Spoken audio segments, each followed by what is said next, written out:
Sistema ġdida li se tibda tħaddem il-Malta Air Traffic Services twassal biex ajruplani li jtiru minn 33,500 pit imorru minn posta ieħor mingħajr il-ħtieġa li jsegwu rotot virtwali.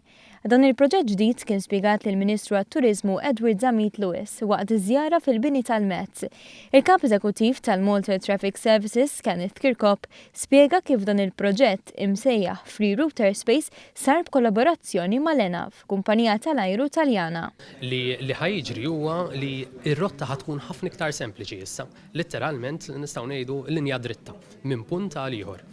Dik hija xi ħaġa li għalkemm naħsbu kultant li dak huwa l-mod kif itiru l-ajruplani, fil-verità fl-arja hemm toroq u l-ajruplani jridu jimxu minn fuqhom. Issa dawk telgħu u jistgħu jtiru b'mod effiċjenti iktar. Permezz ta' din it-teknoloġija, l-ajruplani se jaħarqu inqas fuel u jiġġeneraw inqas emissjonijiet bil-passiġġieri wkoll kapaċi jibbenefikaw. Infatti tista' taffettwa li jonqos daqsxejn il-ħin tat-titjira.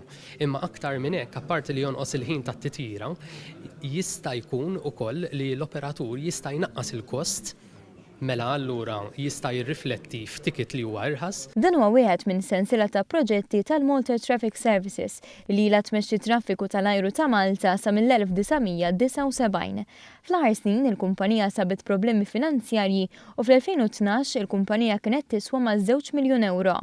Iċ-Chairman tal-Malta Air Traffic Services Sonia Bella bi kburija qal li f'dawn it-3 snin il-valur tal-kumpanija ogħla b'iktar minn €3 miljun. Dan wara li l-kumpanija ħalset id-djun kollha tagħha. L-ewwel ħaġa daħħalna iktar accountability u good governance practices, għamilna iktar internal control tal-affarijiet.